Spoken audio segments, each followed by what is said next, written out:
Hello mga ka-housewife!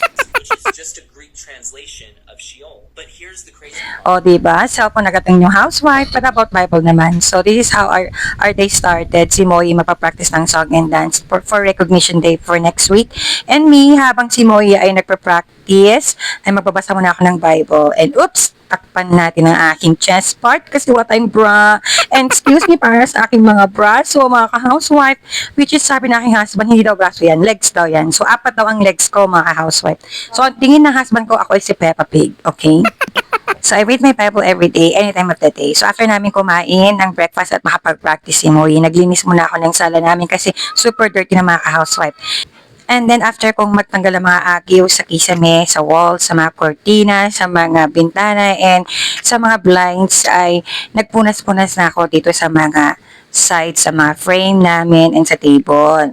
And then after that, chinek ko naman yung winawashing kong mga pillowcases ng mga pillowcase, ano ba? Naguluhan na ako mga housewife. After that, nung chinek ko sa washing, nag-dilig din ako dito sa side kasi sabi ko parang dry na sila katulad ko. Charot.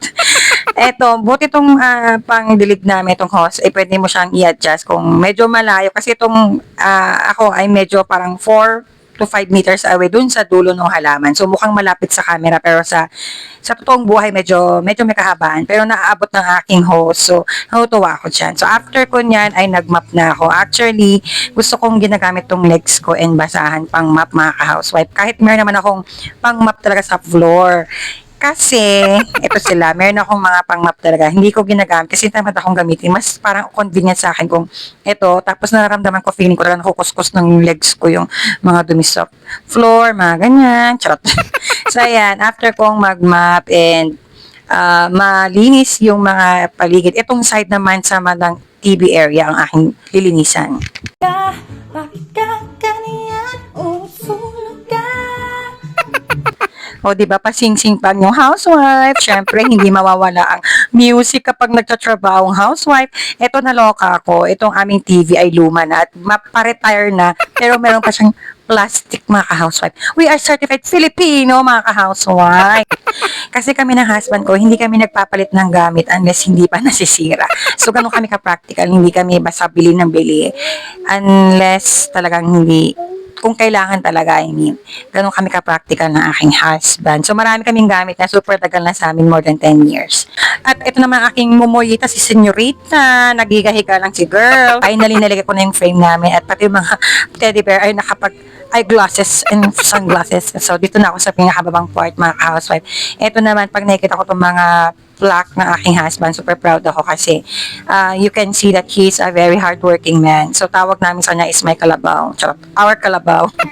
So, this is his plaque of appreciation for 5 years, 10 years, and 15 years. And next month, July, mag-18 years na siya sa company. Doon sa green part na parang envelope na may letter M, lahat ng mga certificates and awards niya nandun, pinagsama-sama ko na. Pinunasan ko rin yung loob niya. So, you can see how hardworking my husband is, and I'm super thankful and proud of him because he's trying to provide and give us whatever he can. Ako naman, on my part, ito lang yung feeling ko na award ko bilang isang tao. Charot.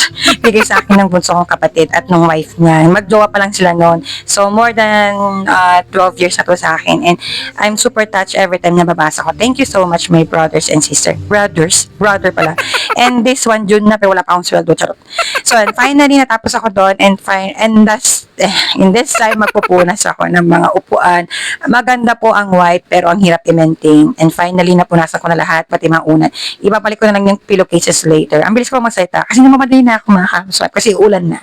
Yung mga sinampay ko ay kukunin ko pa. Charot. Sabi ni husband, itago ko na daw to kasi hindi ko na nagamit. Pero sabi ko, stop, hold on please. Charot. Just keep on holding on with me. So, this time, papalitan ko na yung aming carpet sa gitna. Medyo, hindi siya ganun kalaki. Pero hindi naman super liit sa personal. Sakto lang.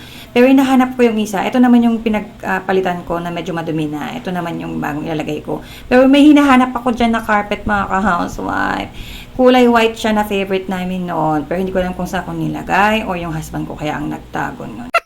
So, ayan, na-stress na ako. Hindi ko talaga mahanap yon. Ito, lalabahan ko pa. Tapos, kukunin ko pa itong mga sinampay ko. Tutupiin ko pa. Tapos, ito yung mga nilabhan kong mga pillowcases na una namin sa sala. Tapos, yun yung kinakalat ng aking husband ngayon. Pinakakabalahan niya, ewan ko ba. Yun yung luma naming sofa na sinira niya. Charot. So, ayun, nakikita ko pa lang yung mga kalat dito sa bahay. Na-stress na ako, maka-housewife. Ito, nakikita ko pa itong mga chinelas so parang mahihimatay na ako, maka-housewife. Tapos, one more hanap. Hindi ko talaga mahanap yung aking white na carpet, maka-housewife. And this time, maliligo na ako. O, diba? Ang kapal ng paso. O, pak! Pak! O, diba? Ipakita mo yung mga braso mong malalaki. Palastog mo, girl.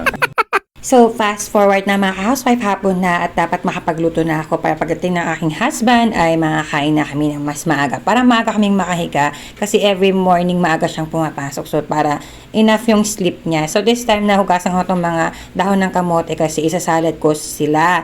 Tapos, magpipito din ako ng 6 pieces na tilapia kasi maganda silang magkapares. So, this time ay magpipito na ako and after ko magprito ay ipapakuluan ko naman yung mga dahon ng aking kamote. So, napipito na ako. Sakto naman ay dumating na yung husband ko from work at ito yung mga pasalubong niya sa akin, mango, and sabi ko kailangan ko ng bagoong kasi wala na kaming bagoong na isda na ilalagay ko dun sa aming kamote salad. So, yan. Thank you so much, love, for this mango. Everyday may pasalubong yan. Palaging prutas or kahit anong gulay. So, nakapaghiwa na ako ng kamatis and white onions and yung kalamansi later. Iba-blanch ko lang saglit tong mga dahon ng kamote tapos ihalo ko na sila kasama ng konting bagoong and kalamansi. Finally, kakain na ulit kami. Thank you for watching mga housewife. Hanggang sa muli. Bye!